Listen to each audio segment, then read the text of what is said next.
J'ai découvert que ma petite amie est enceinte et ma famille est folle de joie, mais je suis un peu confus parce que je suis stérile. J'ai eu un accident après l'université et je ne pourrai jamais avoir d'enfant. Aucun membre de ma famille n'est au courant. Ils sont au courant de l'accident, mais pas de ça. Je n'ai jamais voulu d'enfant, donc ça ne m'a pas beaucoup affecté mentalement. J'ai terminé mon master l'année dernière et je n'ai jamais eu de rendez-vous galant auparavant. J'ai obtenu un emploi très bien rémunéré directement grâce à mes bons résultats en cours. Mes parents ont immédiatement voulu que je me marie après avoir obtenu un emploi, mais je voulais travailler sur moi-même et explorer un peu. Ils ont refusé et j'ai répondu que c'était mon souhait. Toute ma vie j'ai fait ce qu'ils voulaient et pour la première fois, lorsque j'ai eu envie de faire ce que je voulais, ils n'étaient pas contents. C'était l'année dernière et ils ont abandonné après le début de Covid. J'ai donc choisi quelques applications de rencontres et je les ai parcourues, mais sans succès. Mes parents m'ont alors présenté la fille d'un ami de la famille et nous avons sympathisé. Avec le recul, je me suis dit que j'étais un imbécile. Elle disait oui à tout ce que je lui disais et ne se plaignait jamais de rien. Je me sentais un peu bizarre, je voulais qu'elle exprime ses intérêts, mais elle disait toujours que tout ce que je faisais l'intéressait. Je n'y ai pas réfléchi sur le moment. Je lui ai dit que je n'aurais jamais d'enfant et elle a répondu d'accord, ce qui m'a surpris. Je me suis dit que c'était probablement la bonne, car il est très difficile de trouver un partenaire qui n'a pas d'enfant dans mon pays, mais nous en étions au stade initial et je n'ai pas parlé de mon accident. Pour faire court, nous avons eu des rapports intimes il y a un mois, j'ai utilisé des préservatifs pour des raisons de sécurité. Le lendemain, elle a commencé à m'ignorer un peu. Je pensais que c'était dû à mes performances au lit et je voulais lui laisser un peu d'espace. Ensuite, elle m'a envoyé peu de textos et ne m'a répondu que par des réponses courtes. J'ai pensé qu'elle voulait peut-être mettre fin à notre relation et qu'elle était triste, mais j'en suis resté là. Hier, toute sa famille est venue chez moi et elle m'a dit qu'elle était enceinte et que j'étais le père.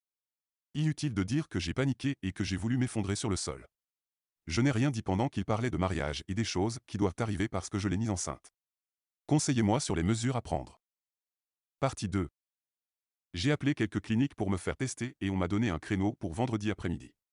Je suis ensuite allé au magasin acheter des tests de grossesse et je lui ai demandé de venir chez moi demain, c'est-à-dire aujourd'hui matin. J'ai également appelé mes parents et avant de dire quoi que ce soit, ma mère m'a demandé si j'avais de bonnes nouvelles. J'ai été choqué par ce qu'elle a dit et j'ai demandé de quoi elle parlait exactement. Elle a alors joué l'idiote et j'ai compris que la situation était plus grave que je ne le pensais. J'ai coupé la communication et j'ai pleuré toute la nuit jusqu'à 3 heures du matin. Elle est venue aujourd'hui matin avec ses parents alors que je lui avais dit de venir seule.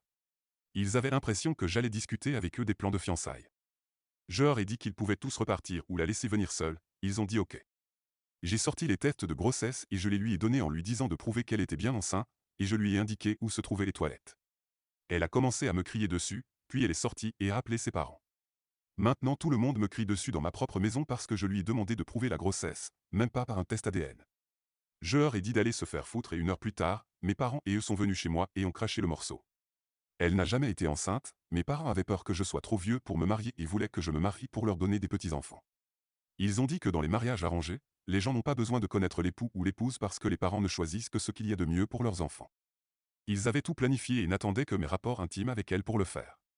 Je me suis effondré et j'ai pleuré à nouveau. Toute ma vie, j'ai fait exactement ce que mes parents voulaient, j'ai toujours eu de bons résultats et je n'ai jamais rien demandé. Je leur ai dit de partir et de ne plus jamais me parler. Ils m'ont répondu que les parents savaient ce qui était le mieux pour leurs enfants et que je devais faire ce qu'ils disaient. Puis je me suis mis en colère et je leur ai dit d'aller se faire foutre dans ma langue maternelle, ce qui est très mal. Pour une fois je pense qu'ils ont compris que j'étais sérieux avec eux et ils sont tous partis.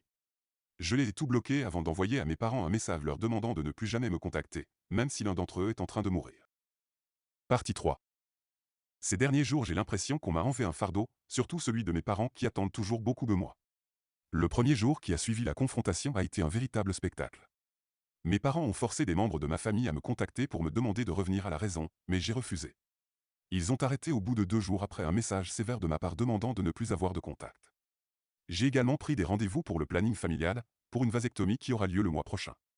Certaines personnes m'ont demandé si j'allais en parler à ma famille, mais je ne le ferai pas. Mon corps, mes affaires. Je dirai bien sûr à mes futurs partenaires potentiels que je ne peux pas avoir d'enfant et que j'ai subi une vasectomie au préalable.